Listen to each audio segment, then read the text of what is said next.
Today is September 24th, and we are interviewing Katherine Leavy Smith at the Illinois State Library. Kathy is, how old are you? 89. 89 years old, having been born on January 25th, 1923. My name is Michelle Shorfighty, and I'll be the interviewer. Kathy, could you state for the record what war and branch of service you served in? During World War II, I enlisted in the United States Navy Waves, and I served for 2 years. What was your rank? When I was discharged, I was a storekeeper first class. I enlisted in the Navy from New Jersey, where I was living at the time. I went to boot camp at Hunter College, which is in the Bronx, New York. At that time, toward the end of boot camp, they published where you are going to be sent. Mm-hmm. I was assigned to storekeeping school in Milledgeville, Georgia. My background was payroll. I had worked for an Army facility in the payroll department. I did not think I would like supply because in the Navy, storekeeping is supply and payroll, just like quartermaster in the Army. So I asked the office if they had a direct appointment to a payroll office, would they give that to me? They called a couple of days later and said they had a direct appointment to the payroll department at Hunter College. I said to myself, join the Navy and go 35 miles from home? I don't think so. So then I told them I'd just stay scheduled for Milledgeville. And I did enjoy that. We went to Milledgeville, Georgia. We were in storekeeping school for about 3.5 months. We were divided into platoons based on our ability to type. I was in the middle platoon, and I was platoon leader of the second platoon. When we became senior company, they normally took the platoon leader from the first platoon and made her company commander for their senior weeks. But in my case, they came to the second patrol, and I was company commander while we were senior company. Now, we didn't do very much. The only thing we got to do was, in Georgia, the only place we had to march was on the grounds of the military college. In order to get to the military college, we had to march all the way through town. So since I was company commander, I got to lead everybody through town and through their parade. So that was my first 15 minutes of fame. It sounds like fun, though. When you left, what did your family think about you entering the service? Well, I come from a family of 12 children. There were 6 boys and 6 girls. I had 3 brothers already in the service. Mm-hmm. My oldest brother was in Europe with the Army. Mm-hmm.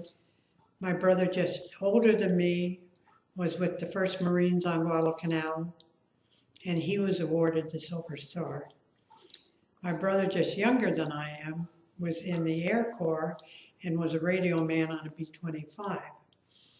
So my folks thought they were doing their duty, so they didn't want to sign for me.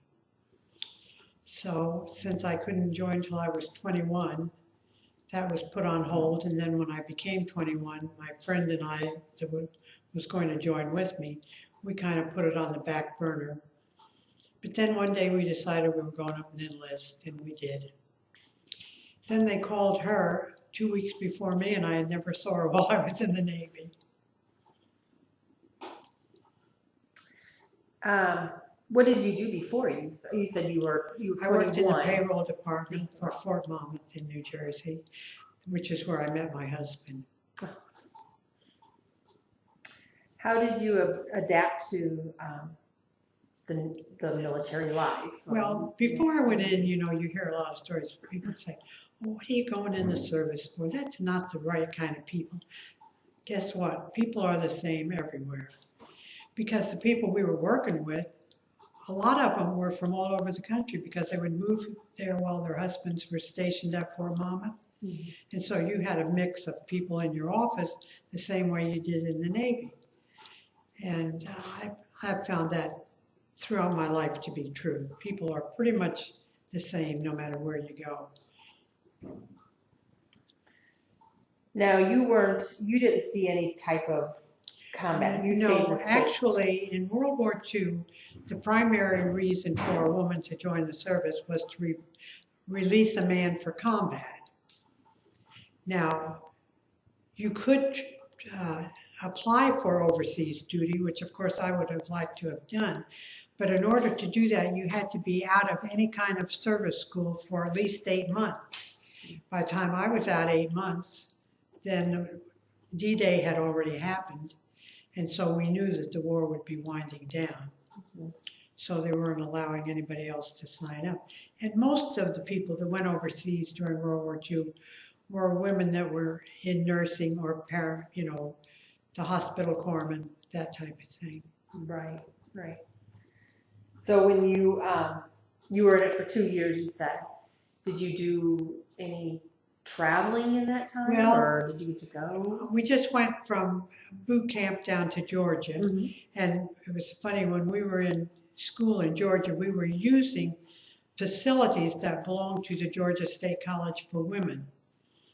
In fact, the barracks that I was assigned to had been a dorm for the college that was no longer being used because it was made out of wood. So they weren't using it. Well, we used it. And when we'd have to stand watch every so many nights. And during the watch, it would be our responsibility about every hour to go around at all the doors and smell for smoke, listen for somebody having a bad dream, and go in and check the head, which of course is the restroom. We turn on the light in the head, and there'd be the cockroaches. Ooh.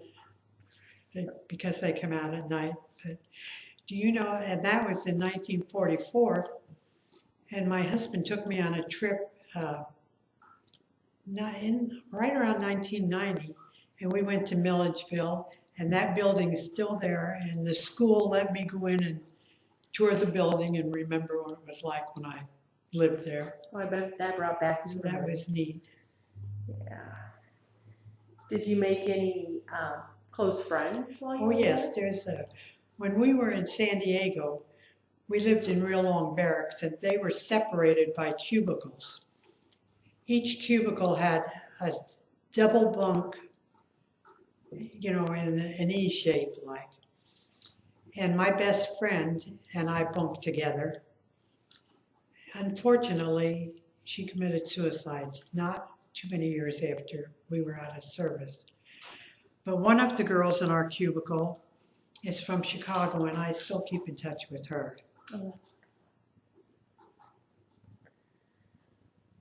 What did you guys do for entertainment or relaxation while you were? Well, of course, we had all of the barracks had a big room where you could read or play games or whatever you want.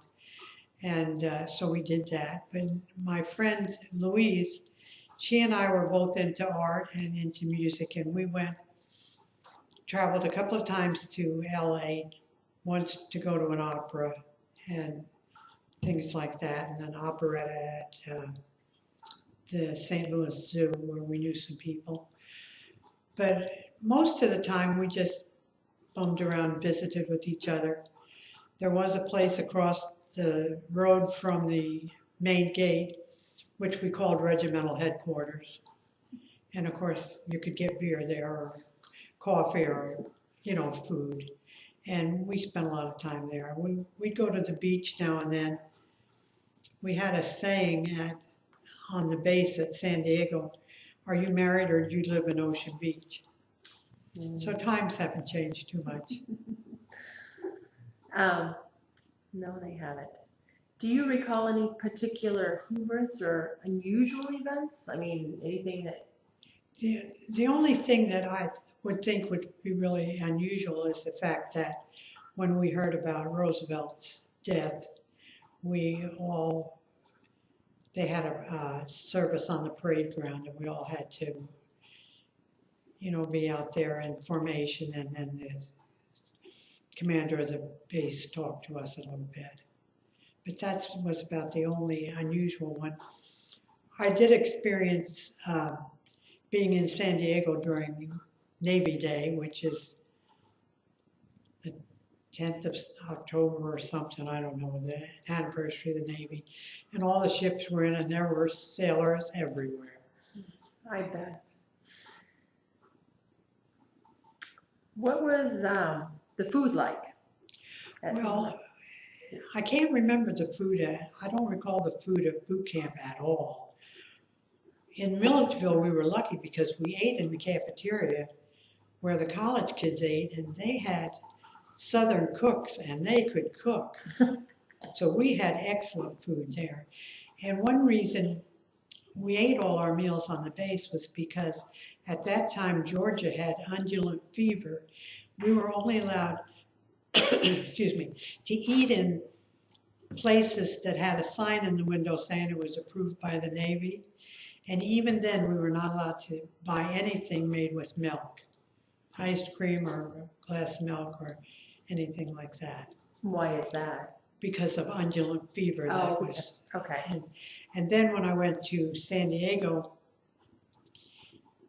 I think the food was pretty average, although I never did have any complaints about it, except one day we had some spinach, and I found a rusty nail in my spinach. So when I was leaving the mess hall, I said to the cook, I found a rusty nail in my spinach. He said, just be glad it wasn't a toenail. Oh. I said, I guess I was lucky. Yeah, you were. What was some of your most memorable experiences? Well, I think one of the things, we had a very close-knit group when I was going to school in Milledgeville. And we did have a lot of fun together. We did a lot of things. And also the captain of our company kind of liked us, so that helped. That helped. When I think being company commander was one of the nicest things that happened to me. I'd have to go over in the morning, we'd raise the colors, and then again in the evening when we'd lower them. Mm-hmm. There was a teacher that taught one of our supply classes. We all had a crush on him. Of course, he was married. We used to babysit for him, as a matter of fact. But one night we heard he liked redheads, and so everybody in our group dyed our hair red that night. But we I thought that was pretty funny. Yeah. Things you remember, huh? Where were you when the war ended? And what was your reaction to the news? Well, of course, we were pretty much knew that the war was winding down. Right. So, and some of my friends had already been discharged because they were discharged in different waves. And so it really wasn't a surprise. And I don't remember exactly where I was when I heard the war had ended, because technically, even when it ended, it didn't end until a certain date in December. And so I don't really recall that. One of my most memorable times was I was discharged in July of '46, but at the end of May, I was entitled to a 30-day leave. And I went back home to New Jersey and had an excellent time. But the most important thing was my husband was home from the war at that time. I had met his family. They lived in Illinois, and of course I was from New Jersey. Before I went in the service, I came to Chicago to see my sister, whose husband was stationed there. while I was in Chicago, I took the train down to Springfield to meet Smitty's sister because he always talked about her, and I knew they were very close. And so she would write to me after I got to New Jersey, back in camp. And so on that leave, she wanted me to come by and see her, although Smitty had come home from service and was planning to marry a French girl. So I thought, well, should I go or should I not? And then I told her I would come and see her. But when I got home, I had a real good time on my leave. We had a lot of fun. I had a date with a kid I'd had a crush on in high school. And so I said to my mother, I'm not going to stop in Springfield and see Smitty because I'm just going back to camp. Let him marry the French girl. I don't care. My mother said, I have heard nothing but Smitty this and Smitty that for 4 years. You go see him. It's not going to be anything like what you remember. So I decided to come down, and Smitty and his brother-in-law met me in Springfield. That was the end of the French girl. They happily married ever since. Oh. So that was probably my most memorable time in the Navy. Yeah, coming back. And then you moved to Springfield when you got out? Or? When I got out of service, I went back to New Jersey. Mm-hmm. Actually, we had, I stopped on my way home after I was discharged and visited Smitty's family for a week. And then I went home to New Jersey and I resumed my job at Fort Monmouth. And I signed up for some college courses. We were going to get married the next year. Then we decided that was too long to wait. So we got married in November, and so I didn't really do very much, just moved out here then. But when I had met him, I only knew him 2 weeks, and then he shipped overseas, and I didn't see him for 4 years. So we didn't really know each other till after we got married. But lasted 53 years, so it must have worked. It must have worked, that's right. What were you discharged for? Or did It was just an honorable discharge because they were coming? Because when we enlist for the duration, and that's what they considered it. The 2 years. So what have you been doing since? I know you have horses. Well, we were married, and my husband started to work at the telephone company. He had previously worked for Western Electric. The telephone company would not hire me because I was 24. They wanted you right out of high school. And so I was upset that they didn't hire me. But anyway, then when I was 27 or 8, they decided that married women with children didn't take any more time off than the young people. So then they hired me. And I only worked for a couple of years because at that time I had 2 children and I was wanting more. So I stayed home until my daughter was starting to go to college. Then I went back to work. The telephone company hired me back. And so while I worked, I said, they passed a law that you didn't have to retire at 60. And I said, they wouldn't hire me when I wanted to work. I'm not leaving till I want to. So I worked till I was almost 70. And now I'm involved. I've been with the Illinois World War II Memorial since the beginning. I've been on the executive board, and I'm on the burial detail at Camp Butler. This is my 10th year. It'll probably be my last year. What do you do in that? Well, we perform honor guard services for the burials of veterans. Okay. We have done as many as 5 in one day. And most of the guys are so dedicated. They are there, rain, shine, 100-degree weather. I didn't do the 100-degree weather this year because I've reached the age when my kids tell me what to do. And you listen. Yeah. And so and then I injured my hand, but I'm getting ready to go back and finish my 10th year. Have you had an opportunity to attend any reunions from your?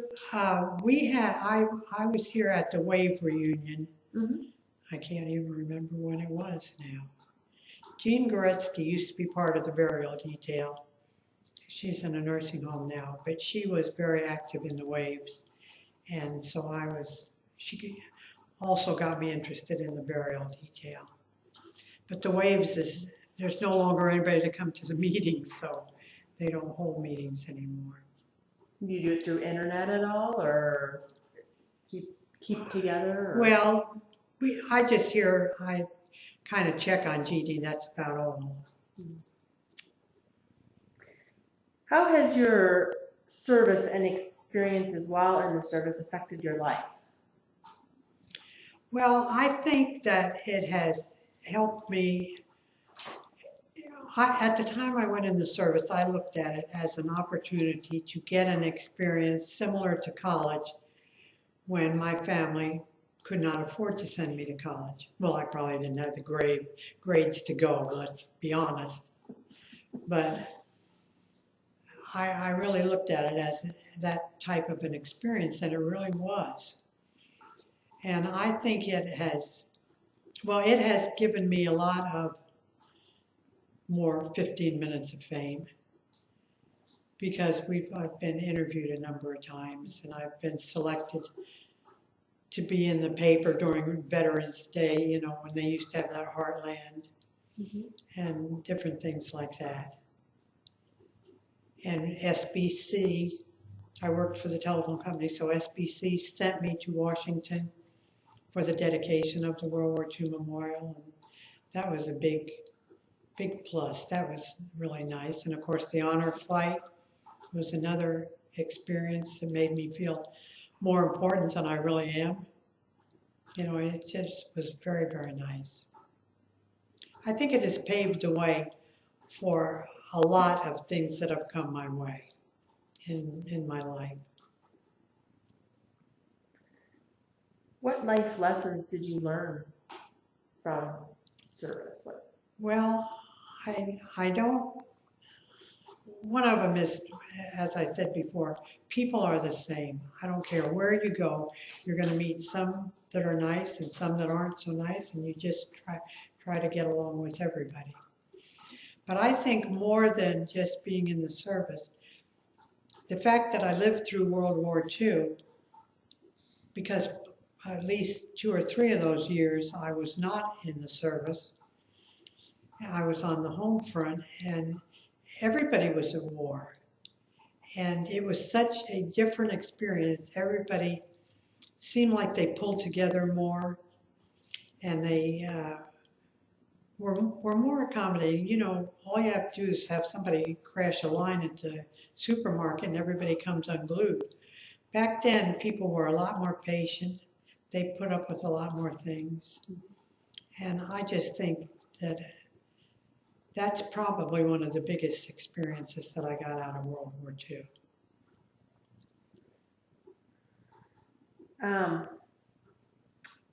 When you arrived home, did they have any type of reception for you, or? No, as a matter of fact, I thought I was so clever. I bought this record called Gonna Take a Sentimental Journey. I covered the label on one side so all my folks could read was Gonna Take a Sentimental Journey. They didn't even open the package. They figured it was something I wanted sent home to save for myself. So, no, it was just like coming home from a trip. My brothers probably were already home. Jimmy had been, the one that was in the Marines, had been in the Marine Hospital while I was stationed in San Diego. So he had asthma, and when his asthma attack would get real bad, it would bring his malaria back, and so he was hospitalized for a while. Did they serve overseas? My 3 brothers, yes, did serve overseas. And then I had a younger brother that was in Korea, but I think it was after the Korean War. Do you have any photos or any other stories you'd like to tell us about? I have a Or picture of myself in my uniform. that would be great. And the fact that I met my husband at a USO dance. I didn't want to go to the dance because I didn't have anything to wear except the same dress I've been wearing. So I told my mother I didn't think I'd go to the dance. So this whole thing's my mother's fault. She said, Kathy, I'll crochet you a new collar for your dress. You go, you'll have a good time. Well, I went, and no, I did not have a good time. And the girls that I went with were sisters.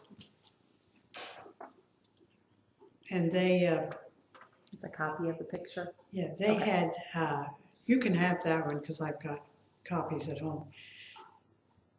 The girls that I went with had prearranged dates that night, and I did not, and I did not have a good time. So I said to them, I'll go stand in line to get the coats, because that was usually a long drawn out affair. So while I was standing in line, Smitty was behind me. He said something, I don't even know what it was, but we struck up a conversation. And the older of the girls came up and she said, Kathy, we're going to stop at the Shrewsbury Tavern. Is that okay with you? And I said, sure. So I mean, naturally, I'm not going to say no. They were driving. So I turned around and I said, do you want to go? So Smitty went with me. Oh. That was it. I knew him for 2 weeks, and that 2 weeks I was working 4 to midnight, and he would come and be with me on my supper hour, and then he'd write me a letter and bring it the next day, and then he shipped out 2 weeks later, and I didn't see him till I came down here from my leave from the Navy. Now, where did he go to?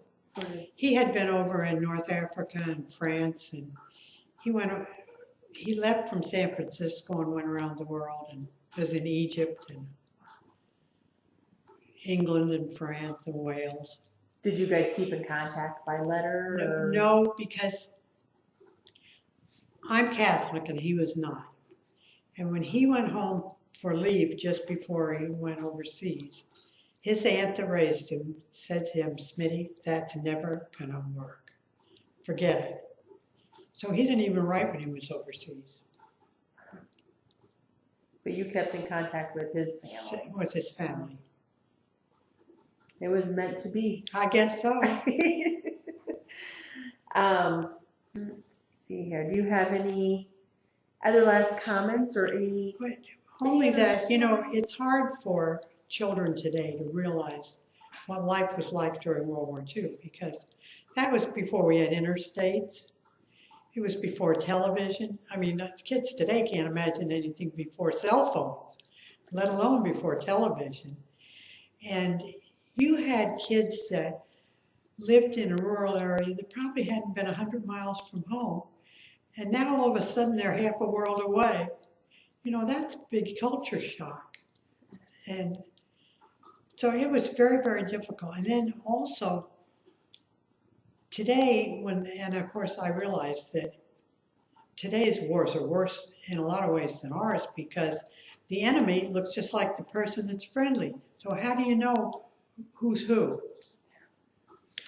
And they do go overseas for 6 months at a time and come back. Whereas when Smitty went over in October of 42, he didn't come back till November of 45.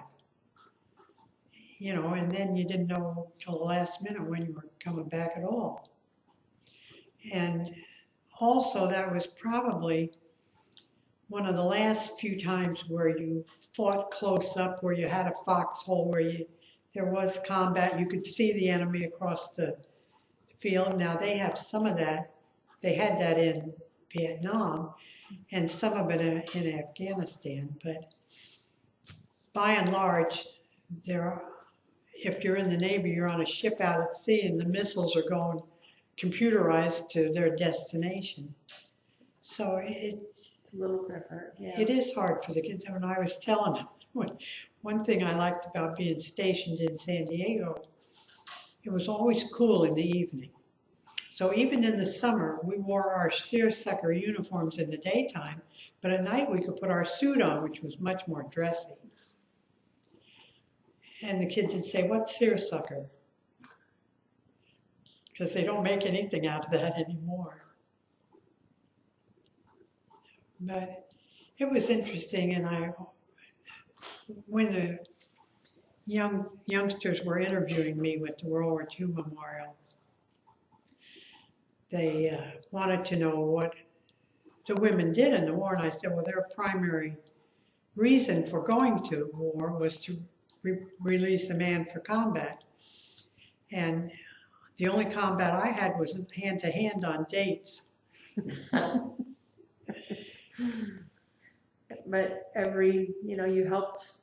Oh, yeah, well, and there were a lot of things that the women did.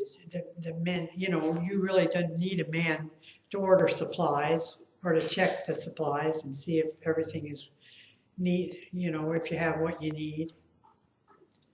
So I enjoyed it, and I always felt like when I got promoted, I had to take the same tests that the men took. Of course, we didn't have to do the physical things that they did. We marched and had calisthenics, but we didn't have to climb over these walls like the girls do today. Of course, women are in combat, which nobody asked me, but I'm not in favor of. Yeah, that would be tough. Yep. That would be tough. Did any of your children join? No, military, my or? grandson joined the Navy. Mhm. In fact, last fall, I got a package from him, and it was a flag that they had flown over their naval base in Kandahar, Afghanistan, in honor of October 5th when I enlisted in the Navy. Oh, So I thought that was pretty nice. I got a proclamation and a flag. yeah, that is nice. He is currently in Spain. He is a dentist, but he did join the Navy and works. He's attached to a CB unit. How long has he been over there? Well, he had the 6 months in Afghanistan, and then they sent him 6 months to Spain. So he's only been over there about a month and a half. No, he probably isn't having any combat. There's nothing No, going I don't on think in there's Spain, anything. but Yeah, it's still close enough. Yeah. That something going to So. happen. Oh. Well, wonderful. Is there any last comments that you would No. like to share, or? No, except that another thing is today we have so many wars going on everywhere. And we're really not affected unless we have a person close to us that's serving in one of those areas.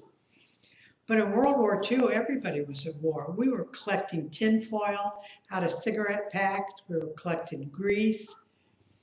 You saved any piece of rubber you could find, you saved it.